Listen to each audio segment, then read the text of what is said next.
Thank you. My name is Matt Zawistowski. I'm a faculty member in biostatistics and have been working with MGI for quite a while. And I'm going to talk today about CYPD6 deletion calls in MGI. This is work that I've been doing with Brett. I could have easily done this, but we thought it was unfair for him to give 2 presentations in a row. So as Sebastian mentioned, one of the most productive things that came out of our 2019 symposium was a conversation that happened in the back with Amy, who spoke already, and Dan, who's going to be speaking in a little bit. And when we asked, like, what kind of data could we make available to the community that would be helpful in the research that you want to do, and they came back and they said, hey, let's compute these star alleles that we can use in our pharmacogenomic analyses. And so we didn't know anything about pharmacogenomics and star alleles, but this has been a very cool area for us to get into. But it was basically their ability to get more directly at slow, normal, and rapid metabolizers of drugs using those haplotype-based star alleles instead of the single nucleotide polymorphisms that we were giving out.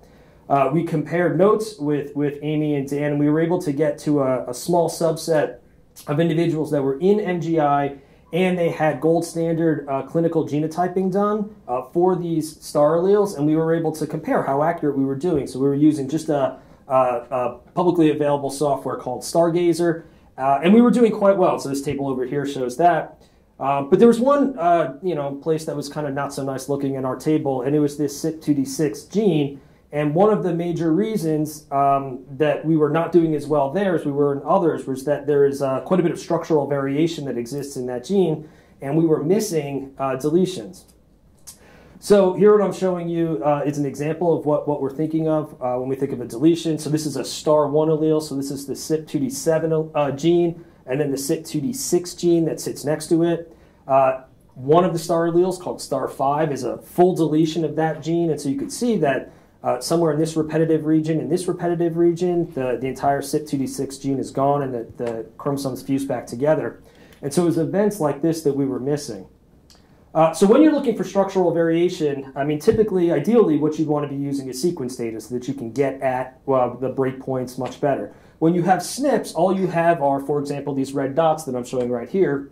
And these are actually the locations of SNPs that we had in our data on the core exome array. So Brett had just talked about that's the first sort of series of arrays that we were using. So our goal was to think, can we get at this deletion using the data that we have? So typically when we think about SNP data that comes off of a genotyping array, we think about the discrete genotype call, so the AA, AT, or TT. But there's actually a level of information that is underneath that, and there are intensities, fluorescent signal intensities, that actually a machine is reading off the chip that's capturing how much DNA is sticking at any individual probe for a SNP. When you call genotypes using one of the genotype calling algorithms, the assumption is that DNA is present there, so a SNP is going to be called, typically, even if DNA is not present. So even in individuals for which the CYP2D6 gene was deleted, we were still calling SNPs.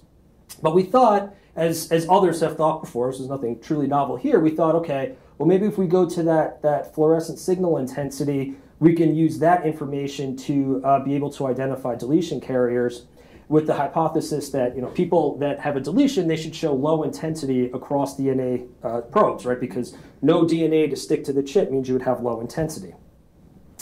So one thing that we had working in our favor for us is that, as you can see, we had quite a few SNPs by chance that were in the CYP2D6 locus, right? So we had many SNPs that were assaying that region, so that we had quite a bit of SNPs that we could work with that we could look at intensities for.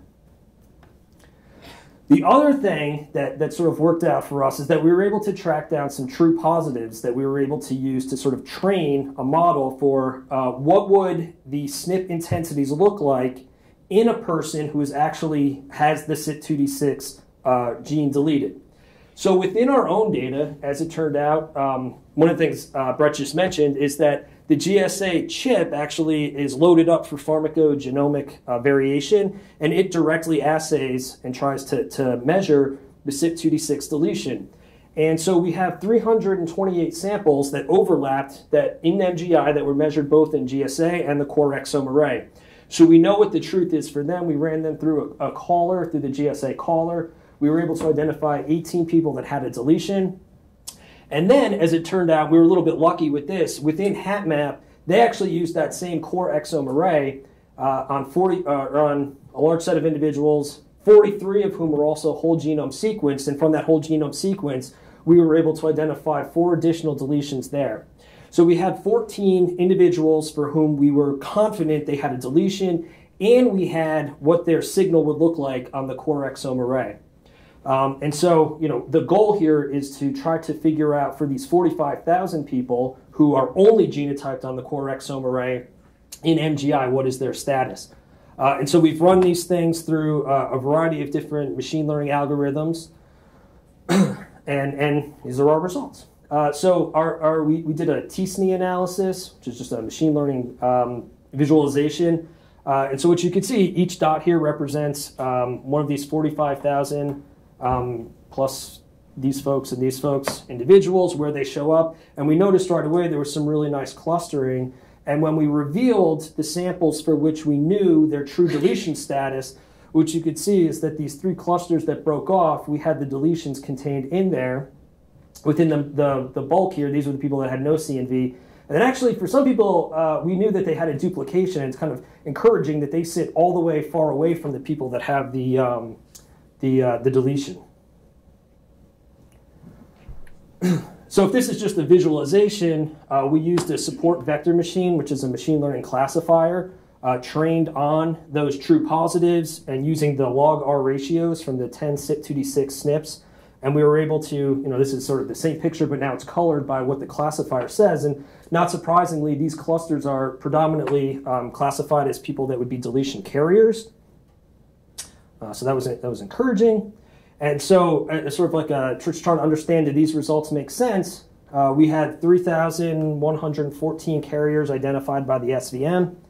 And this was on the unrelated MGI European sample, so it was about a 3.4% frequency.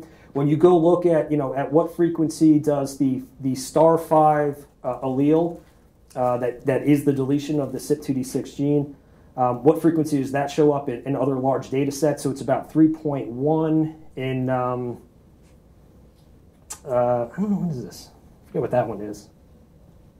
Irrelevant. It's one of the large data sets. 3.0, just about 3.1 again in the TopMed study that Gonzalo mentioned. And then the Farm GKB database that has many different studies, the median was about 3.1. So it's right along there. And so one thing here is that we're probably identifying additional deletion alleles beyond just star 5, and that might explain why we're a bit above that allele frequency. So to finish this off, we're sort of at a point where we're trying to think about what to do with these. So we would love to do some gold standard verification. So actually take some of the samples out of the biorepository, perhaps do some targeted sequencing. If anybody's interested in helping with that effort, we'd love to know about it.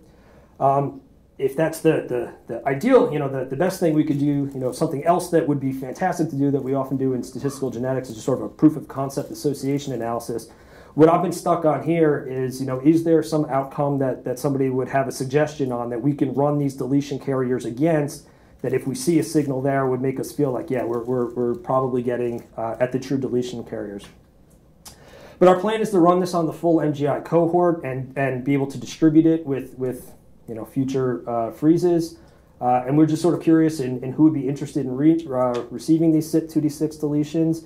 And specifically, because we are not pharmacogenomics people per se, are there any concerns or considerations, things we should be thinking about for these deletion carriers, things we should be looking at? So I think we'll take questions at the end. All right.